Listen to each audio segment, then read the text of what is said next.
Muy buenas, Arnoldus, un lujo estar contigo de nuevo. Igualmente, Fran.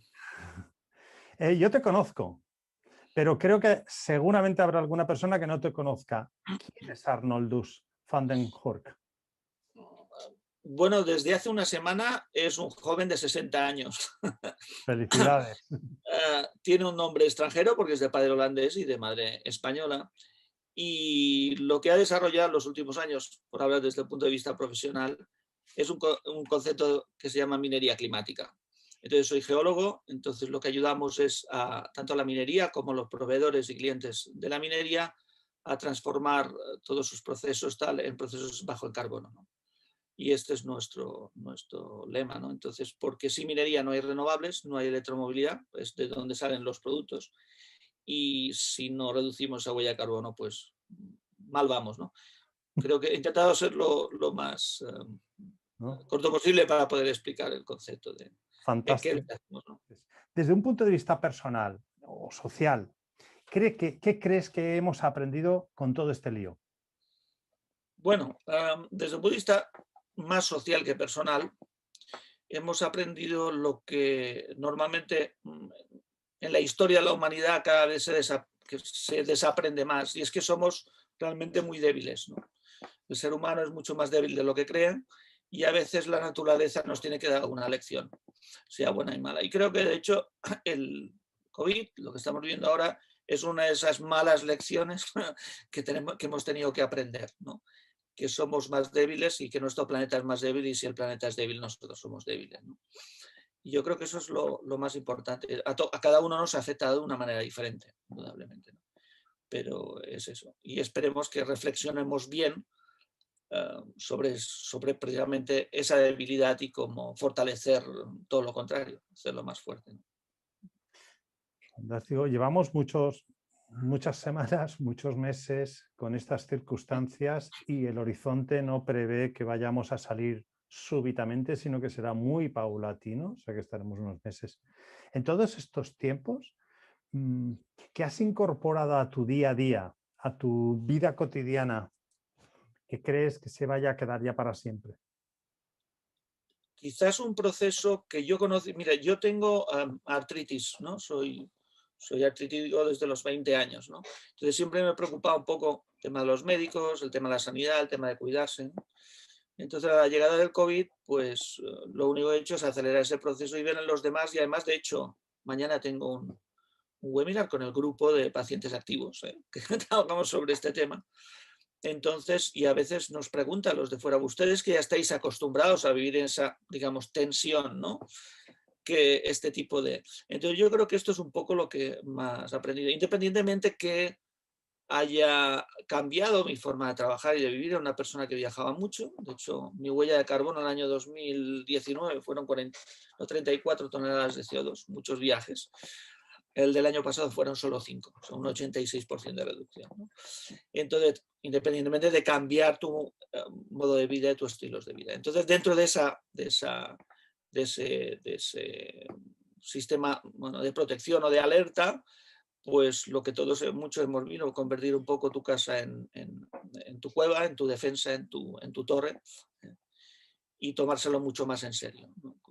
En ese sentido, yo creo que, no sé si respondí un poco, yo creo que ha sido lo principal, lo que a todos nos ha ocurrido de una manera u otra, pero ya te digo, nosotros, al menos en mi caso y los que tenemos este tipo de enfermedades que no te matan de un día para otro, sino poco a poco durante toda tu vida, pues vienes entrenado, pero bueno, nunca estás entrenado del todo, ¿no?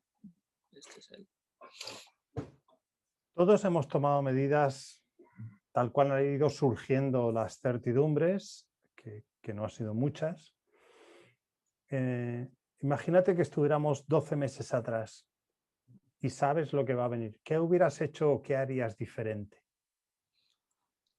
Probablemente hubiese tirado el televisor por la ventana y hubiese sido una buena razón, de verdad, porque durante el primer proceso sobre noticias de confusión, y lo siguiente al WhatsApp. De hecho, me desapunté de muchos. Primero por los bromistas, que les hacía gracia, y gracias a la experiencia que antes te dije, sé que el tema sanitario es un tema muy importante. Entonces, o sea, cortar todo lo que son fake news, lo que se dice, ir hacia el origen y preguntar a quien sabe de lo que sabe. Y gracias a Dios tengo algunos amigos que han trabajado en Médicos Sin Fronteras, en otros lugares donde te pueden avisar de por dónde van los tiros, ¿no? El poder filtrar todo este tipo de cosas. Eso si hubiese podido, pues lo hubiese tirado. Bueno, si no por la ventana no, lo hubiese enviado a reciclar, indudablemente, ¿no? Pero yo creo que eso hubiese sido algo que podía haber hecho, ¿no? Que no hice. Oye, y ahora saltando al mundo profesional, tú que eres una persona que ha tenido ese enorme impacto de huella de carbono por tu actividad profesional, viajabas cruzando Atlánticos y océanos bastante a menudo. ¿Qué ha sido lo más retante en estos periodos para tu actividad profesional? Bueno, para la actividad profesional, personal, mucha, porque yo dependía de esos viajes, porque básicamente lo que me dedicaba era hacer workshops y conferencias donde enseñaba especialmente a los proveedores de la industria, pero también a la propia industria minera, el que se preocupasen por el medio ambiente, por la huella de carbono y de la importancia que además ello conllevaba una gran rentabilidad, que es la realidad, ¿no? Claro, el no poder viajar, y además es un sector, estamos hablando de congresos internacionales, entonces son los que más se han visto afectados, entonces tuve que cambiar. Creo que hay un blog en el COVID-Min que publicamos, que lo escribí un poco, ¿no? Para mí fue un misil, ¿no? O sea, han llegado, entonces tenía que cambiar mi concepto de dinosaurio a mi concepto de esos pequeños mamíferos que se enterraban, ¿no? Y que por eso, gracias a ello, pues subsistieron y por eso el ser humano está, ¿no? Entonces, el cambio fue brutal. Quizá lo principal fue cambiar el medio, ¿eh? Y cambiar a los demás ese medio. Y eso fue lo que realmente, pero yo creo que con arrojo todo se consigue y bueno, lo sorprendente es que así lo hemos hecho. Bueno, tú lo sabes bien, montamos un congreso entre 5 personas que estaban en 4 países en sus casas, en plena full pandemia. 5.500 no sé cuántos registrados, 2.300 activos, y aún creo que de los congresos del año pasado de minería fue el tercero del mundo. Pero fuimos los primeros en hacerlo. ¿Y por qué lo hicimos? Porque no sabíamos que no lo podíamos hacer. Esa es la realidad, ¿no? O sea, cuando lo ves ahora con perspectiva dices, desde luego qué locos que estuvimos, ¿no? Pero bueno, ahí está, ahí queda. Oye, y en el sector en el que te mueves, la minería, la energía, ¿qué cambios se han dado en este periodo? A ver, muchos en principio porque, claro, tanto en minería como la energía es clave. Si no tienes energía, especialmente energía eléctrica, no se puede vivir. Entonces, me acuerdo, por ejemplo, al mes de haber entrado a la pandemia, la caída en el consumo eléctrico de Perú era del 50%. Imagina lo que significa esto para los productores, para todos, y sobre todo para dar una garantía buena de calidad eléctrica, que se puede tener un blackout, o sea, muy fácilmente, ¿no? Y esto, en la parte de la minería, su problema es el tema de la seguridad. O sea, aparte de mi artritis, tengo la artritis minera, ¿no? Que quiere decir que los mineros, sobre todo los de operación, se preocupan muchísimo del tema de la operación. Entrar en una mina es tan difícil o más que entrar en una central nuclear, te lo dice alguien que ha entrado a vender hace años, o un sistema militar. O sea, tienes que hacer un montón de pruebas, es muy difícil entrar. Entonces, lo que he hecho es acelerar ese proceso, mucho más difícil entrar, pero la verdad es que es un sector que está mejor preparado porque tiene esa filosofía. Tú cuando ves a un minero, si tú tienes una fiesta donde sea y solo ves cómo aparca, o sea, aparca siempre de culo preparando por si tiene que salir, y dice, mira, ahí lo tienes. Entonces, ese ambiente de seguridad se ha incrementado. Un tema que es muy interesante, que yo he empujado a muchos a que lo prueben, es que algo que sí que puede enseñar a la minería al resto del mundo es precisamente ese concepto de seguridad.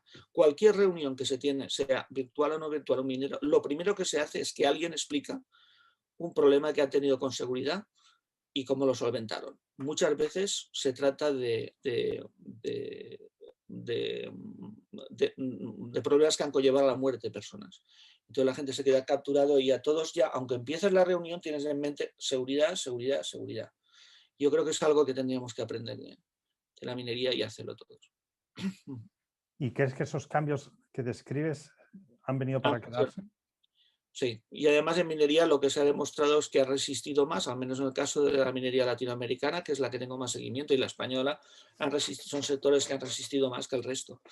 Y además les ha ido bastante bien. Ahora, en el caso, por ejemplo, del hierro del cobre, este año están disparados, ¿no? Por el efecto que sea. Ya lo he hablado muchas veces, yo vivo, por ejemplo, en Mallorca, y aquí es todo lo contrario. El turismo se afectará, es un misil que ha entrado dentro, por debajo de la línea de flotación, no hay manera de achicar agua. Y además no existe esa cultura de resiliencia, ¿no? Eso que se habla tanto de resiliencia.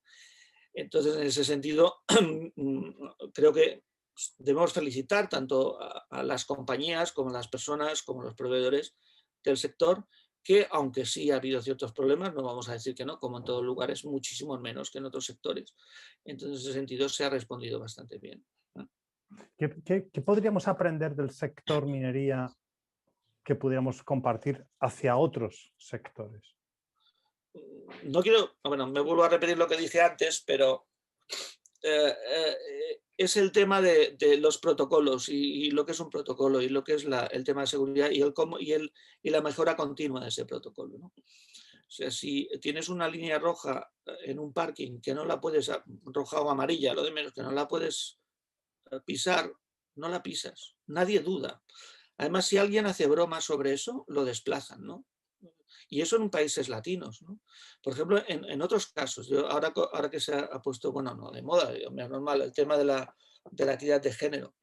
En países como en Chile, el mirar con ojos directos a una mujer más en una mina más de 40 segundos es o sea, te puede denunciar. O sea, porque era un sector básicamente de hombres, aún lo es, solo hay un 8%.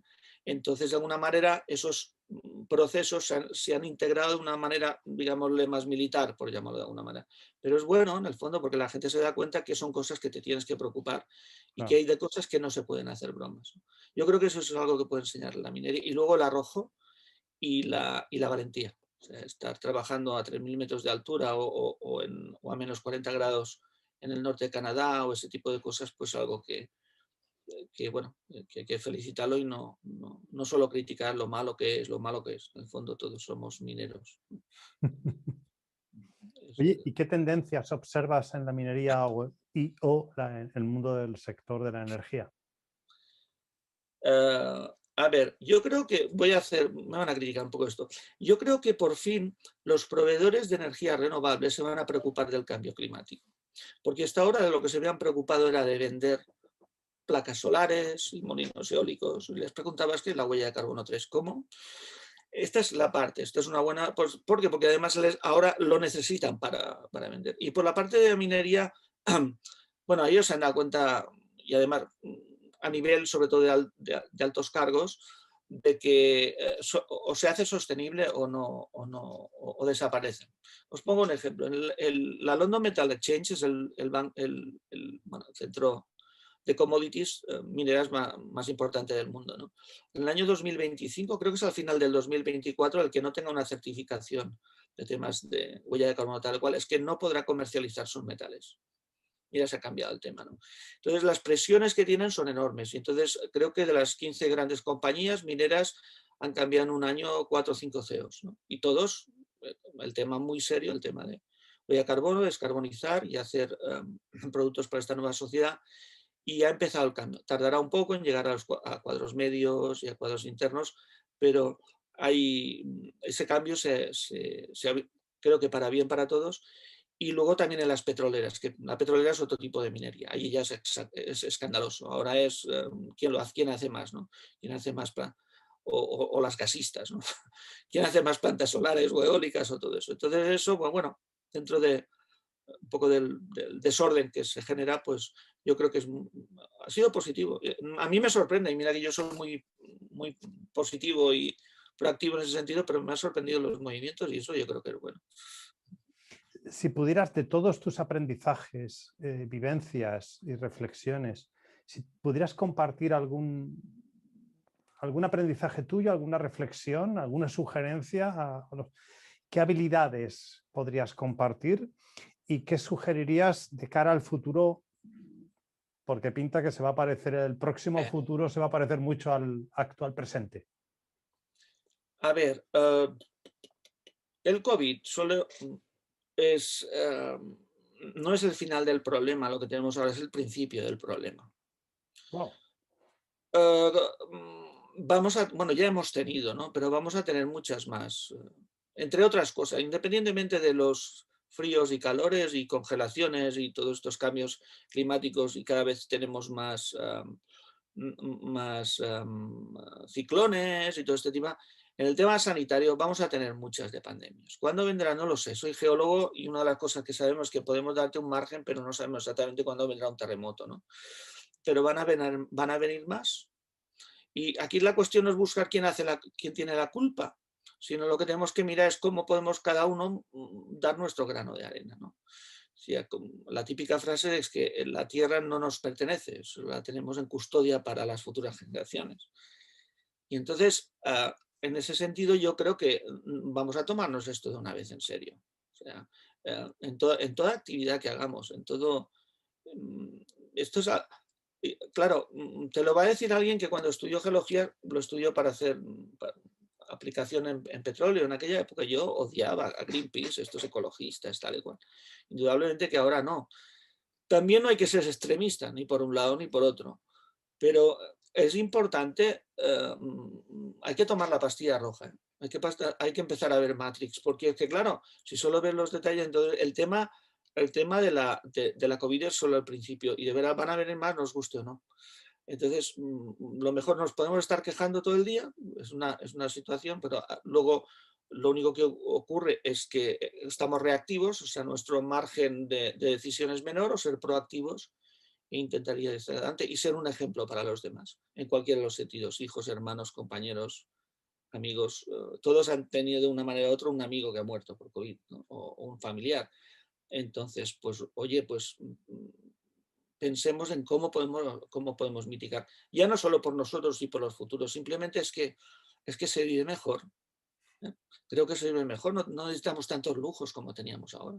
Yo, perdóname una cosa, pero esto es algo que a mí, o sea, yo aún encuentro ridículo que una televisión, sea española o sea de donde fuera, pública, aún haga publicidad de las carreras de la Fórmula 1 y las carreras de las motos. Si las hace las eléctricas, sí, pero esto, por favor, estamos enseñando a contaminar más, a que los niños se compren motos y por ponerte entonces hay muchas actividades y yo lo siento para el que sea seguidor de esto, como todo, a los japoneses les gustaba matar ballenas, y yo, chico, pues hay que dejar de matar ballenas, pues esto es lo mismo, les gustará o no, pero es lo que... No sé si te ha servido un poco lo que explicaba, pero la verdad es que hay que preocuparse mucho, ¿no? Y hay que entender y hay que informarse sobre esto, pero por los demás. Yo siempre pongo un ejemplo y yo creo que si quieres puedo cerrar con esto, con lo de la minería. Hay tres tipos de minería: la minería fósil, la minería verde y la minería climática. La minería fósil es la que no se cree que hay cambio climático. O sea, no se pone la mascarilla ni que se lo ponga, ni se lo diga un policía.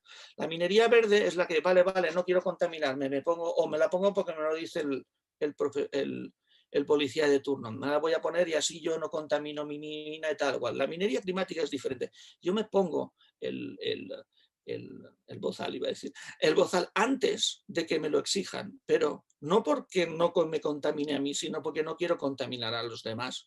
Cuando me voy al supermercado, no porque me lo hayan dicho, ya desde siempre me pongo unos plásticos cuando tengo que coger las naranjas. Es que es ese sentido. Entonces, seamos desde ese punto de vista todo un poco minero climáticos y empecemos a pensar un poco más en los demás, que al fin y al cabo, y lo que nos enseña, es pensar en nosotros mismos. Al revés, no funciona, ya lo hemos visto. Por cerrar, si me permites, casi uniría un mensaje del inicio y un mensaje del final. ¿Te quitarías de en medio cosas que te hacían ruido, como la televisión o las noticias, las fake news y demás? ¿Y te centrarías también más en los demás y en ti mismo, en lo esencial?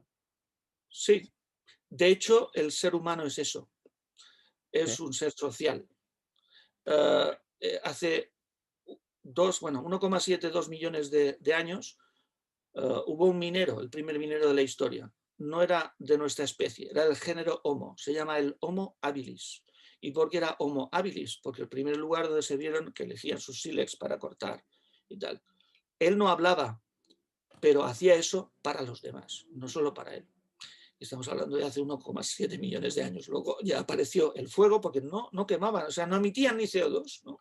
Entonces, ese sentido que ya no es que tenga nuestra especie, sino nuestro género, somos sociales.